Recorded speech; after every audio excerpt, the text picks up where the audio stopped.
Hello friends, summer ఎండలు చాలా ఎక్కువగా ఉన్నాయి కదండి. మా పిల్లలైతే అస్సలు అన్నం తినట్లేదు. కనీసం ఫ్రూట్స్ అన్నా తింటారనుకుంటే ఇవి కూడా తినట్లేదు. ఐస్ క్రీమ్స్, చాక్లెట్స్ తింటున్నారు.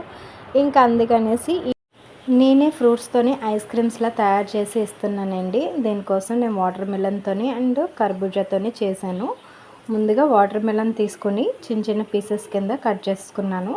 ఇలా కట్ చేసుకున్న పీసెస్ అన్నింటినీ కూడా మిక్సీలో వేసుకొని మిక్సీ పట్టుకున్నాను. కొద్దిగా దీంట్లోని షుగర్ని కూడా యాడ్ చేసుకున్నానండి. యాడ్ చేసుకుని బాగా మిక్సీ పట్టేసుకున్నాను. 2 కప్స్ వాటర్ మిలన్ ఉండేలా తీసుకుని 1 కప్ నేను షుగర్ని అయితే యాడ్ చేసుకున్నానండి. దీన్ని బాగా మిక్సీ పట్టేసుకున్నాను. ఇలా మిక్సీ పట్టేసుకున్న దాంట్లోకి కాచి చల్లార్చిన పాలను అయితే యాడ్ చేసుకున్నాను 1 గ్లాసు. ఇలా యాడ్ చేసుకుని బాగా మిక్స్ చేసుకుని ఐస్ మౌల్స్లోకి వేసుకున్నానండి. కుల్ఫీ మౌల్స్ ఉన్నాయి నా దగ్గర. ఆ కుల్ఫీ మౌల్స్లోకి వేసుకుని డీప్ ఫ్రిడ్జ్లో పెట్టేసుకున్నాను. నా వీడియోస్ నచ్చినట్టయితే లైక్ చేసి షేర్ చేయండి. ఛానల్ని ఎవరైతే ఫస్ట్ టైం చూస్తున్నారో సబ్స్క్రైబ్ చేసుకుని పక్కనే ఉన్న బెల్ ఐకాన్ని క్లిక్ చేయండి. ఇలా క్లిక్ చేయడం వల్ల నా వీడియోస్ అన్నీ మీకు నోటిఫికేషన్ కింద వస్తాయి. చూడండి, ఇలా అన్నీ ఇందులోకి వేసేసుకుని డీప్ ఫ్రిడ్జ్లో పెట్టేసుకున్నానండి. ఇలా పెట్టేసుకుని తీసిన తర్వాత ఇగో ఇలా వచ్చినాయి అన్నమాట. పిల్లలు అయితే చాలా ఇష్టంగా తిన్నారండి. ఇప్పుడు కర్బూజాతో ఎలా చేసుకోవాలో చూపిస్తున్నాను. కర్బూజాను కూడా చిన్న చిన్న పీసెస్ కింద కట్ చేసుకుని పల్పంతా కూడా తీసేసుకుంటున్నాను. చూడండి, నేను ఇలా కట్ చేసుకుంటున్నాను. ఇలా తీసుకున్న దాన్నంతా కూడా మిక్సీలో వేసుకొని బాగా మిక్సీ పట్టుకున్నానండి. ఐస్ క్రీమ్ టేస్ట్ అయితే చాలా బాగా కుదిరిందండి. చాలా బాగా నచ్చింది ఇంట్లో అందరికీ, పిల్లలకి కూడా. బయట చేసుకున్న దానిలాగే చాలా బాగా వచ్చింది. తప్పకుండా ట్రై చేయండి. ముందుగా ప్యాన్ పెట్టుకొని 1 లీటర్ పాలనైతే యాడ్ చేసుకున్నాను. ఈ పాలు కూడా బాగా మరిగిపోవాలి. సిమ్లో పెట్టుకొని బాగా చిక్కపడే వరకు కూడా మరిగించుకోవాలి పాలన్నింటినీ. మధ్య మధ్యలో కలుపుతూ మీగడ కట్టకుండా బాగా మిక్స్ చేసుకోవాలి. ఇలా మిక్స్ చేసుకోవడం వల్ల ఐస్ క్రీము బాగా సాఫ్ట్గా బాగా వస్తుందండి. పాలన్నీ కూడా బాగా చిక్కగా మరిగేంత వరకు కూడా ఇది మరిగించుకోవాలండి.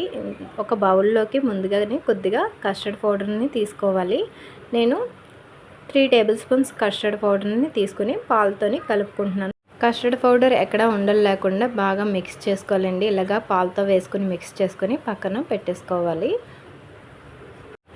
తప్పకుండా అయితే ట్రై చేయండి. పిల్లలు చాలా ఇష్టంగా తిన్నారు. ఈ సమ్మర్కి కూల్గా చాలా బాగా తినడానికి యూజ్ అయ్యింది ఐస్ క్రీము.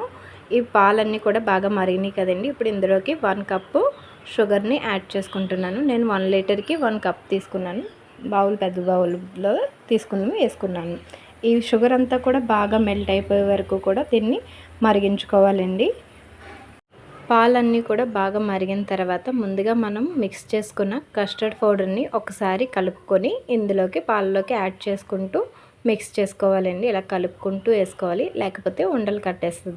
కస్టర్డ్ పౌడర్ వేసుకున్న తర్వాత దీన్ని ఒక 10 మినిట్స్ వరకు కూడా చిక్కపడే వరకు కుక్ చేసుకోవాలండి. ఇలా మిక్స్ చేసుకుంటూ కుక్ చేసుకోండి, లేదంటే పైన మళ్ళీ తిట్ల మేగడ కడుతూ ఉంటుంది. ఇలా మిక్స్ చేసుకుంటూ ఒక 10 మినిట్స్ కుక్ చేసుకున్న తర్వాత ముందుగానే మనం కర్బూజాని మిక్సీ పట్టుకున్నాం కదండి. ఈ మిక్సీ పట్టుకున్న దాన్ని దీంట్లోకి యాడ్ చేసుకోవాలి. కర్బూజా బాడీకి చలవ చేస్తుందండి. తప్పకుండా ట్రై చేయండి సమ్మర్లోని. ఈ వాటర్ మెలన్ కూడా తీసుకోవడం వల్ల మనకి డిహైడ్రేషన్ కాస్త తగ్గుతూ ఉంటుంది. సో ఈ ఐస్ క్రీమ్స్ అయితే తప్పకుండా ట్రై చేయండి. ముందుగా మిక్సీ పట్టుకున్న కర్బూజా జ్యూస్ని అయితే దీంట్లోకి యాడ్ చేసుకుంటున్నానండి. ఇలా యాడ్ చేసుకున్న తర్వాత దీన్ని ఇలా మిక్స్ చేసుకుంటూ ఒక 10 మినిట్స్ కుక్ చేసుకోండి. మరీ ఎక్కువగా అంటే మళ్ళీ ఫ్రూట్ కుక్ అవ్వడం కూడా బాగోదు, టేస్టీగా ఉండదు. జస్ట్ ఒక 10 మినిట్స్ కుక్ చేసుకుంటే సరిపోతుంది. ఇలా కుక్ అయిన తర్వాత స్టవ్ ఆఫ్ చేసుకుని ఒక గిన్నెలోకి తీసుకున్నానండి. అది బాగా చల్లారిపోయిన తర్వాత నేను మిక్సీ పట్టుకుంటున్నాను. ఇలా మిక్సీ పట్టుకోవడం వలన కొంచెం మనకి ఎక్కడైనా లైట్గా మేగడున్నా అది మొత్తం సాఫ్ట్గా గ్రైండ్ అయిపోవడం వలన మీకు ఐస్ క్రీమ్ అన్నది బాగా వస్తుంది. మౌస్లోకి నేను డ్రై ఫ్రూట్స్ని వేసుకుంటున్నానండి. ఇలా డ్రై ఫ్రూట్స్ వేసుకున్న తర్వాత నేను ముందుగా మిక్సీ పట్టుకున్న ఐస్ క్రీమ్ని అయితే దీంట్లోకి వేసుకుంటున్నాను.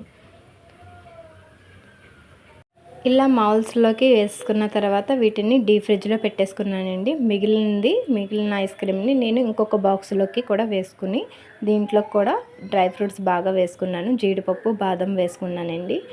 ఇలా వేసుకుని దీన్ని కూడా డీప్ ఫ్రిడ్జ్లో పెట్టేసుకున్నాను. చాలా టేస్టీగా వచ్చింది. తప్పకుండా ట్రై చేయండి, లైక్ చేయండి. అలాగే మీకు ఎలా వచ్చిందో కామెంట్లు కూడా చేయండి. చూడండి పైన మళ్ళీ డ్రై ఫ్రూట్స్తోని ఇలా వేసుకుంటున్నాను. ఇలా వేసుకుని దీన్ని డీప్ ఫ్రిడ్జ్లో అయితే పెట్టేసుకున్నాను. డీప్ ఫ్రిడ్జ్లో పెట్టేసుకున్న తర్వాత చూడండి తీస్తున్నాను నేను. ఎలా వచ్చిందో మీకు చూపిస్తున్నాను. మా పిల్లలైతే దీన్ని ఎప్పుడెప్పుడు పెడతానా అంటూ చూస్తున్నారు. పక్కకు వచ్చేసి అమ్మ నాకు కావాలి అంటూని. చూడండి నేను గరిటతో ఒక స్కూప్ లాగా తీసుకుని బౌల్లోకి వేసుకుంటున్నాను. ఇంతేనండి, ఎంతో సింపుల్గా ఫ్రూట్స్తో చక్కటి ఐస్ క్రీమ్స్ అయితే ఎలా తయారు చేసుకోవాలో చూసారు కదా. నెక్స్ట్ టైం నేను మళ్ళీ ఇంకొక వంటతో కలుస్తాను. బాయ్.